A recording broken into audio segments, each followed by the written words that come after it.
11th. What is life without change? What is life without difficulties? It's not your fault that you find things strange, cause it's a big leap, a gateway to realities. You finished 10th thinking, this is it. But when you started 11th, what the shit? Remember, nothing is tough, neither difficult nor rough. Initially, you may not be spot on, but no matter what happens, just hang on. We all go through the same phase to move ahead, all your past memories just to erase. Start afresh, find a way, soon enough, you too will have your say. What is today your weakness was once your strength. Don't ever panic. This is 11th. सो लाला लोग, क्या लगता है class 11th easy रहेगा? इस particular class में आप बहुत सारे heart breaks at the same way parents के भरोसे को एकदम चुनौती देने वाले हो।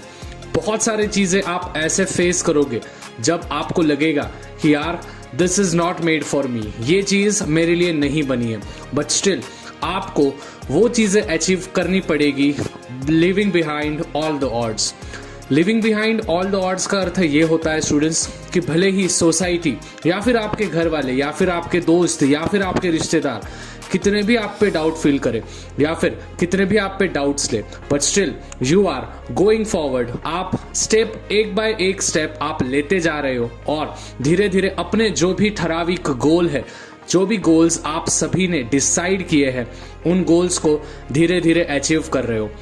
मुझे पता है बहुत सारे बच्चे अभी एक प्रकार से टेंस भी होंगे कि भैया यार 10th में कुछ माहौल अलग था, लेकिन जैसे हम 11th में आ रहे हैं हमारे नए दोस्त बन चुके हैं, नए एटमॉस्फेयर में हैं, उसी के साथ साथ हम सिटी छोड़ चुके हैं। जी हाँ स्टूडेंट्स, कोई कोई बच्चे तो ऐसे होंगे जिन्होंने आप जहाँ पे नेटिव प्लेस पे रहते हो वो प्लेसेस भी आपको छोड़नी पड़ी होगी because of this particular education. लेकिन स्टूडेंट्स, मैं आज आपके साथ कुछ ऐसी चीजें शेयर करने वाला हूं जिन पर्टिकुलर चीजों ने मेरी पूरी की पूरी life 11th standard as well as 12th standard drastically change कर दिया। मेरे लिए भी 11th और 12th स्टैंडर्ड बहुत ही ज्यादा हार्डशिप, हार्ड ब्रेक्स और बहुत ज्यादा मतलब हम एक प्रकार से पुअरनेस के साथ मैंने मेरी 11th और 12th पार किया था। और इसी वजह से मैं आप सभी को बहुत अच्छी तरीके से गाइड कर सकता हूं, क्योंकि मैं टॉपर नहीं हूं बल्कि एक एवरेज स्टूडेंट हूं। स्टूडेंट्स, सबसे पहली चीज, जब हम 11th स्टैंडर्ड में प्रवेश लेते हैं तो बहुत सारे चीजें हमारे दिमाग में होते हैं। हमारे सोसाइटी ने जो हम पे जो भी चीजें हमारे पे डाली गई है, लाद दी गई है कि आपको IIT ही करना है, आपको JEE ही करना है, आपको CET ही करना है, आपको आर्ट्स में ही जाना है, आपको CA ही बनना है। हमारे फैमिली में सभी बच्चे CA है, हमारे फैमिली में सभी बच्चे इंजीनियर्स है, हमारे फैमिली में सभी लोग डॉक्टर्स है। यही चीज अगर आप पे भी ला दी गई है तो स्टूडेंट्स टेंशन मत लो, क्योंकि आप जैसे लाखों बच्चे इन्हीं पर्टिकुलर ट्रॉमा से गुजर रहे हैं। लेकिन स्टूडेंट्स, जाहिर सी बात है आपको एक ट्राई तो देना बहुत ज्यादा नेसेसरी है। देखो स्टूडेंट्स, मुझे पता है आजकल के पर्टिकुलर ईरा में हमारे दिमाग में बहुत सारे एम्स होते हैं, बहुत सारे थॉट्स होते हैं। मेजॉरिटी ऑफ द स्टूडेंट्स को तो यूट्यूबर बनना है या फिर कोई स्ट्रीमिंग चैनल ओपन करना है, अलग अलग जगह पे घूमना है, बहुत सारी चीजें करना है। लेकिन स्टूडेंट्स, इनसे आपके लाइफ में स्टेबिलिटी नहीं मिलेगी। जी हाँ स्टूडेंट्स, अभी आप बोलोगे भैया स्टेबिलिटी क्या होता है? देखो स्टूडेंट्स, जब मैं मेरे 11th और 12th स्टैंडर्ड में था मुझे एक बहुत बड़ा लेसन मिला which is related to the stability. Stability का अर्थ क्या होता है? सबसे पहली चीज स्टूडेंट्स, योर पीस। पीस का अर्थ है शांतता, मतलब कि आपको जो भी शांति मिलती है। Your peace should be the fundamental goal and money should be the ultimate goal. अभी बोलोगे भैया आपने ये लाइन क्या बोल दी यार, थोड़ा समझ रहा नहीं है। मतलब कि स्टूडेंट्स, यहाँ पे मैंने ये चीज कहा है कि आपका जो पीस है, मतलब कि जब आप शाम को घर पे जाते हो ट्यूशन वगैरह सभी चीजें करके और फिर आप जब एकांत में बैठते हो तो क्या आपका माइंडसेट एकदम क्लियर है या फिर आपके दिमाग में कोई भसड़ मची है? तो आपका पीस जो होना चाहिए वो एकदम फंडामेंटल होना चाहिए। मतलब कि आप अभी के स्टेज में भी उतना ही पीस पे चाहिए, जब आप आपके गोल्स अचीव करोगे तब भी आप उतने ही पीस पे चाहिए।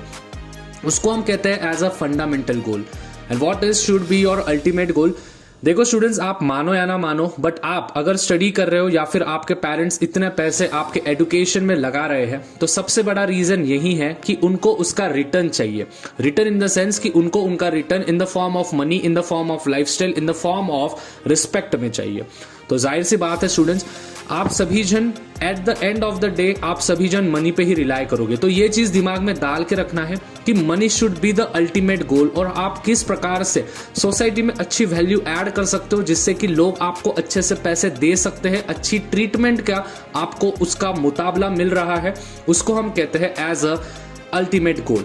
सो first and foremost you have to be stable in your life. और स्टेबिलिटी कहां से आएगी कि स्टूडेंट्स आपको बस एक चीज ध्यान में रखनी है, your peace should be the fundamental goal, whereas your ultimate goal should be money. After that students, सबसे पहले defining your goals. Goals को define करना बहुत ज़्यादा necessary होता है। देखो स्टूडेंट्स, 11-12 में मैंने मेरे गोल्स अच्छे से डिसाइड नहीं किए थे। That is the reason why मैंने इंजीनियरिंग ड्रॉप किया था, मैंने फिर BCS में गया था, और उसके बाद मैं एज अ टीचर या फिर एज अ एडुकेटर बोल के लाखों स्टूडेंट्स को अभी गाइड कर रहा हूँ। मेरा जो डिग्री है वो अभी है MCA का, master in computer application. But मैं अभी भी उस फील्ड में कुछ भी मैंने रिकॉग्निशेबल या फिर मैंने कोई भी चीजें ऐसी नहीं की है जिससे कि मैं बोल पाऊं कि मैंने एक सस्टेनेबल में MCA पढ़ा हूं। जाहिर सी बात है स्टूडेंट्स, मेरे पास उस चीज का डिग्री है, बट मैं मेजोरिटी ऑफ द समय, मतलब कि मेजोरिटी ऑफ द समय इन द सेंस कि मैं पूरे की पूरे टीचिंग में ही अपना करियर बना रहा हूं और बनाने वाला हूं। That is the thing.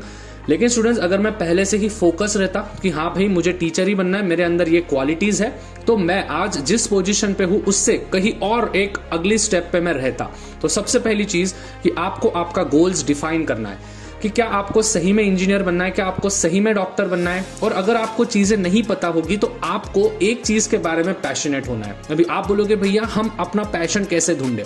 In order to find your passion you have to do many things at a time. मतलब कि 17 चीजें आप ट्राई करो दिन में से, और फिर बाद में आपको समझ में आएगा कि आपका अल्टीमेट पैशन क्या है और जिसमें आपको मजा आती है। जैसे फॉर एग्जांपल स्टूडेंट्स, मैं हमेशा मेरे ऑफलाइन के स्टूडेंट्स को और आप सभी को भी अभी मैं यही कहूंगा, अगर आप आपके पैशन को प्रोफेशन में बदल सकते हो तो आप आगे बढ़ोगे।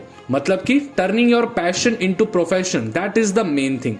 मतलब कि स्टूडेंट्स, अगर आप गेमिंग कर रहे हो, अगर आपको गेम खेलना पसंद है, या फिर आपको मीम्स बनाना पसंद है, या फिर आपको सिंगिंग करना पसंद है, तो आप उसको, उस सिंगिंग की जो हॉबी है उसको आप किस प्रकार से सिंगर के रूप में बदल सकते हो, मतलब कि आपका पैशन को आप किस प्रकार से प्रोफेशन में बदल सकते हो, ये चीजें बहुत ज्यादा इंपॉर्टेंट होगी। So this was the second thing that I want to tell you all, कि आपके पैशन को प्रोफेशन में बदलो। Third thing, choose your friends wisely. मतलब कि आपके जो भी दोस्त होंगे उन दोस्तों को बहुत अच्छे से चुनो, क्योंकि स्टूडेंट्स दोस्त ही होते हैं, हमारी सराउंडिंग ही होती है जो हमको इंकलकेट करती है। आपके दोस्त जिस प्रकार से होंगे उन्हीं प्रकार से आप वागणुक करोगे। वागणुक इन द सेंस उन्हीं प्रकार से आपका करियर बिल्डअप होगा, कैरियर भी बिल्डअप होगा, और एट द सेम वे आपका कैरेक्टर भी बिल्डअप होगा। So understand this third thing, that your friends maintain or your friends will define your career as well as character. तो स्टूडेंट्स, दोनों भी लाइफ में बहुत ज्यादा नेसेसरी है। आफ्टर दैट जो फोर्थ थिंग है, रिस्पेक्ट पेरेंट्स। स्टूडेंट्स, मैं जब 11-12 में था तो बहुत बार चीजें ऐसी हो जाती थी, अगर मेरे पापा को या फिर मम्मी को कोई चीज नहीं समझती थी तो मैं उन पर बहुत ज्यादा चिढ़ जाता था कि क्या यार आपको ये चीजें भी नहीं समझती है आप, मतलब आज लोग चांद पे जा रहे हैं, मैं कभी कभी बोल भी देता था आज लोग चांद पे जा रहे हैं, बट स्टिल आपको अभी भी ये चीजें नहीं आ रही है। लोग चांद पे पहुंच गए but still you are not able to do this thing.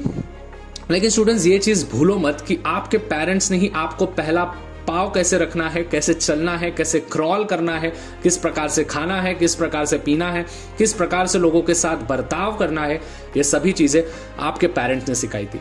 जाहिर सी बात है, जब मुझे ये चीज बहुत ज्यादा हिट हुई तो मैंने मेरे पेरेंट्स के लिए बहुत ज्यादा चीजें अचीव करना शुरू किया।